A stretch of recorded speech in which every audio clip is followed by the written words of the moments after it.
Alright, so Chibi-Robo is easily one of the most unique titles to come out of the GameCube era, and over the years the series has seen multiple entries, each introducing something new from cleaning various environments to full-on side-scrolling platforming adventures. However, the series has faded into obscurity with no new installments since 2015 and its developer that has seemingly disappeared. But what caused this beloved franchise to fall off the radar? In this video we'll discuss each entry, the challenges it faced, and the key moments that led to the franchise's decline, but before we do that, let's take a look at how the franchise began. Chibi-Robo was originally conceived as a point-and-click adventure game that would have been published by Bandai instead of Nintendo. In this prototype, players would be able to order around a Chibi-Robo or two if they were playing co-op mode with an on-screen cursor. But just like the final game, players would have to recharge the Chibi-Robo's battery regularly. The cursor could be switched between green and red via the A and B buttons. If the green cursor is used, Chibi-Robo would become curious and interact with whatever it's placed on, with the red cursor doing the exact opposite. L and R consumed the camera in and out, and the D-pad could shift its angle. Depending on the Chibi-Robo you're currently using, it would react differently to objects and develop over time based on the player's decision and commands. An example would be that the little robot may stop listening to the player if indecisive or the player constantly cancels orders. However, if the player is certain and stern with their commands, the current Chibi-Robo would gain new abilities and access areas it couldn't before. Unlike the final game, the Chibi-Robos could also be upgraded with new body parts and outfits. However, these outfits serve no function. There was a type of collectibles that did function, those being the memory chips.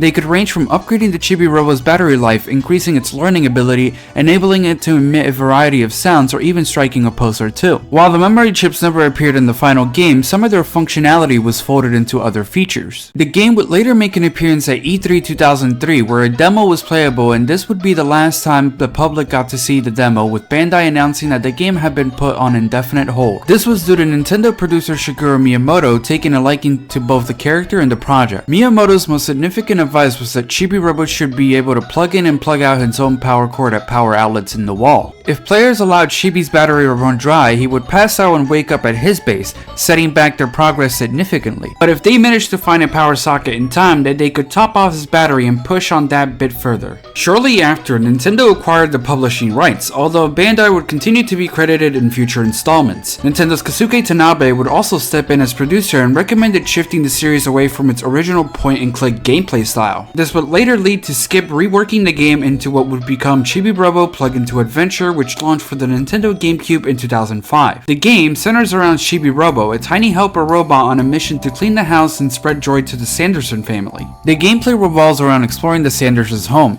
interacting with objects and characters, and completing various tasks to earn happy points. These points are essential for progressing in the game, as they allow Chibi-Robo to upgrade his abilities, such as extending his battery life or gaining new tools to assist in cleaning and solving puzzles. The game also introduces environmental themes such as recycling and energy conservation. Chibi-Robo must manage his limited battery life, requiring players to recharge periodically to continue exploring and completing tasks. The game was generally well received by both critics and players. It garnered praise for its charming premise, unique gameplay mechanics, and endearing character design. The game's emphasis on environmental interaction and puzzle solving appealed to many, while its heartfelt story and whimsical world contributed to its positive reception. Critics particularly highlighted its innovative use of a tiny robot protagonist in various household scenarios, making mundane tasks enjoyable and engaging. Yet, despite the positive reception, the game was not a significant commercial success as expected, with only managing to sell 97,879 units in Japan alone by the end of 2005. It ended up selling only 390,000 copies worldwide. Despite being relatively unknown to much of Nintendo's audience initially, the game has become highly sought after by collectors, with second-hand copies often selling for over $200 on eBay today.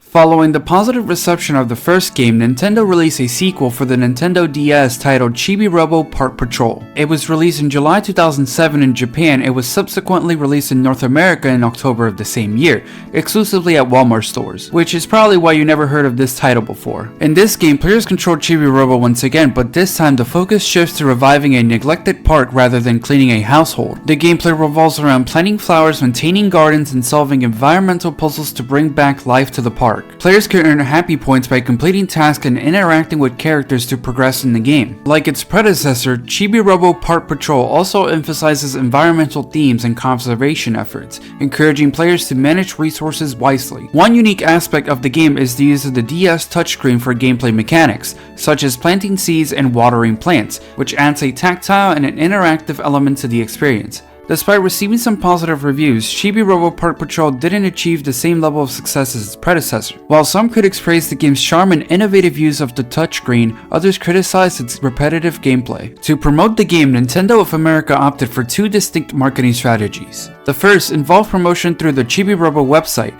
offering packets of seeds as a giveaway to the first 500 purchasers who enter a specific code on the Chibi-Robo Park Patrol website. While unconventional, this promotional tactic did not negatively affect game sales, unlike the second marketing campaign in my opinion. Shortly after Park Patrol's release in Japan, numerous American retailers began canceling pre-orders and removing its scheduled September release date from their systems, reportedly due to Nintendo indicating that they would no longer stock the title. This caused confusion among gamers, leading some to believe that the game had been cancelled. However, just a few weeks later, Nintendo of America later clarified the situation by announcing that Chibi-Robo Park Patrol had now been pushed back to October 2nd, 2007, and would now be sold exclusively at Walmart. According to a Nintendo spokesperson, the reason why Walmart was given exclusive selling rights was for the following reason. Quote, "For the new Chibi-Robo Park Patrol game for the Nintendo DS, Nintendo partnered with Walmart because of Walmart's strong environmental program and social giving campaign. Chibi-Robo Park Patrol has an environmental theme, and we wanted to make sure that it received exposure among the broad audience of consumers as we continue to get more and more people interested in the world of video games." Nintendo's attempt to broaden the audience for Chibi-Robo through an exclusive deal with Walmart ironically backfired. Many gamers were unaware of the arrangement, leading to difficulties in obtaining the game. Reports suggested that it wasn't even available for online purchase during that period. This contributed to its relatively obscurity compared to other Nintendo DS titles at the time. By the end of 2007, the game only sold 160,376 copies in Japan. While Australia eventually received the title in 2008, Europe was entirely skipped with no official explanation. We could only assume that it was due to the first entry selling poorly in Europe, only accounting for about 15% of total sales. The cost of translating the game into multiple languages likely further diminished Nintendo of Europe's confidence in bringing the title to Europe. Despite the Chibi-Robo series' lack of success outside of Japan, it was gaining popularity within the country, and Nintendo took note of this. In 2009, 2 years after Park Patrol, a brand new Chibi-Robo game by the same development team was released exclusively in Japan. The game features a grown-up Jenny Sanderson now living in a house with her son Keith and her dog named Lucky. It introduces a tiny vacuum cleaner for Chibi-Robo to use when connected to a power outlet and a sifter for finding gems, which can be exchanged for money. Players can later use this money to buy furniture for the house through the home shopping network via the telephone. A significant gameplay change from the previous titles was the requirement to put rubbish in a trash compactor to generate electricity for the outlets, rather than simply using power outlets to charge Chibi-Robo's battery. It was the fifth best-selling game in Japan during the week of its release, with regional sales totaling 130,092 copies sold. Around this period, the franchise had remained quiet for 6 years outside of Japan, so when the next installment finally arrived, it represented a notable shift away from the classic series formula.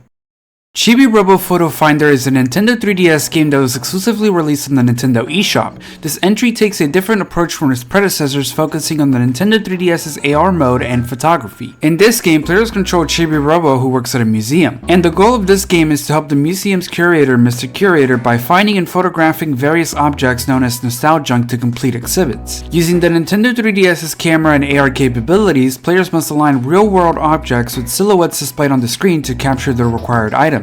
The game also combines traditional Chibi-Robo tasks such as cleaning and helping characters with the new photo finding mechanic. Players can earn happy points and scrap materials by completing tasks and finding nostalgia, which can also be used to upgrade Chibi-Robo and unlock new areas. While the game was praised for its creativity and use of AR technology, it received mixed reviews due to its repetitive gameplay and limited appeal compared to the earlier titles in the series. I also believe that this entry is likely to be known in a similar way to Park Patrol, primarily because of its limited release and lack of general interest in the Nintendo 3DS's AR capabilities at the time. After the release of this title, fans hoped that future Chibi-Robo titles would return to the series' original roots. However, the next entry in the franchise would shift many people's perception on the series, and you probably already know the game I'm talking about. This game blows!